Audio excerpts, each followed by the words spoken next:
کہ احمد آباد میں جو مسلمان بچی کا دردناک دل سوز ویڈیو آیا ہے جس نے خودکشی کر لی، میں آپ تمام سے اپیل کر رہا ہوں، چاہے آپ کوئی بھی مذہب کے ہوں، اس جہیز کی لعنت کو ختم کرو، جہیز کی لعنت کو ختم کرو۔ اگر تم مرد ہو نا تو بیوی پر ظلم کرنا مردانگی نہیں ہے،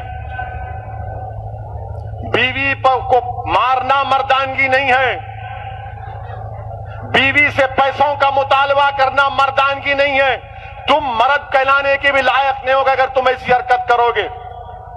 وہ معصوم بچی پر ظلم کیا گیا، وہ تنگ آ گئی جہیز کی لعنت کی، جہیز کا مطالبے پر، اس آدمی کے مارنے اور پیٹنے پر، اور اس نے اتنا بڑا اقدام کر لیا۔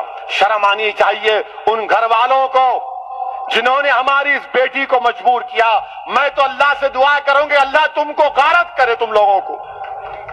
ہر باپ کی تکلیف تم نہیں سمجھ سکتے۔ اگر کوئی باپ خبر میں جاتا ہے، میں کئی ایسے لوگوں کو جانتا ہوں جو زندگی کی آخری سانسیں لیتے ہیں اور اپنا ہاتھ پکڑ کر دھیمی سی آواز میں کہتے ہیں اسد صاحب بچی کی شادی ہے، انتظام کرا دو، مرنے سے پہلے کچھ ہو جائے۔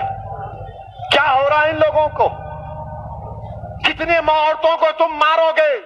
کیسے تم مرد ہو جو بچیوں کو مار رہے ہو، ان کی جانیں لے رہے ہو؟ کیا تم میں انسانیت مر چکی ہے؟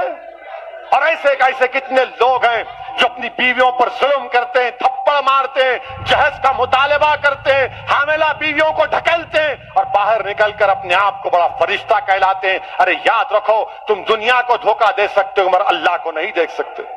اللہ دیکھ رہا ہے، اللہ سمجھ رہا ہے، اور اللہ ضرور مظلوم کا ساتھ دے گا، اللہ مظلوم کا ساتھ دے گا۔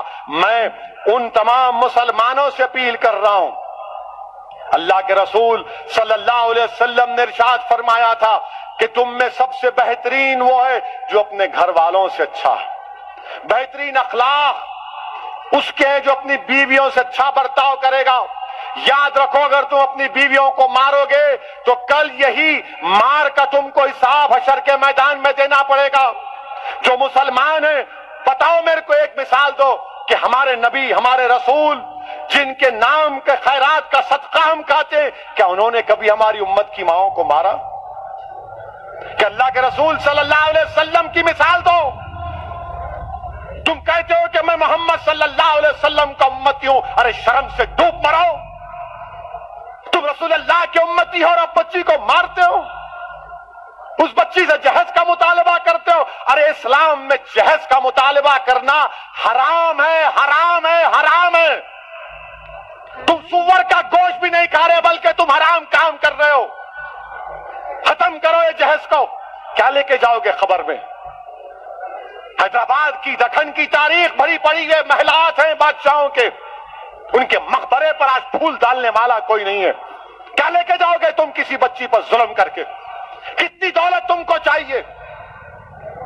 ظلم کرے اس بچی پر، تکلیف ہوتی ہے، شرمندگی ہوتی ہے۔ سوچو اس بات کو، ختم کرو ان برائیوں کو اپنے معاشرے سے۔ بچیاں اللہ کے رسول صلی اللہ علیہ وسلم مسلمانوں کے لیے کہہ رہا ہوں بلکہ دنیا کو بتا رہا ہوں کہ ہمارے رسول صلی اللہ علیہ وسلم جب اپنے بیٹی سے ملنے جاتے، شہزادی جنت سے، یا وہ آتی، اللہ کے رسول صلی اللہ علیہ وسلم اپنی صاحبزادی کے لیے کھڑے ہو جاتے، بیٹی کے لیے کھڑے ہو جاتے تھے، حضرت فاطمہ کے لیے پیشانی پر بوسہ دیتے اپنی بیٹی کو۔ اور تم کیا کر رہے ہو؟ میرے عزیز دوستوں اور بزرگوں، یہ مجلس کے ذمہ داروں کا جلسہ ہے۔ ہماری بھی کوشش ہونی چاہیے کہ پہلے اگر ہمارے گھر میں ایسا ہو رہا ہے اس کا خاتمہ کرو، ہمارے محلے میں ہو رہا ہے سمجھاؤ ان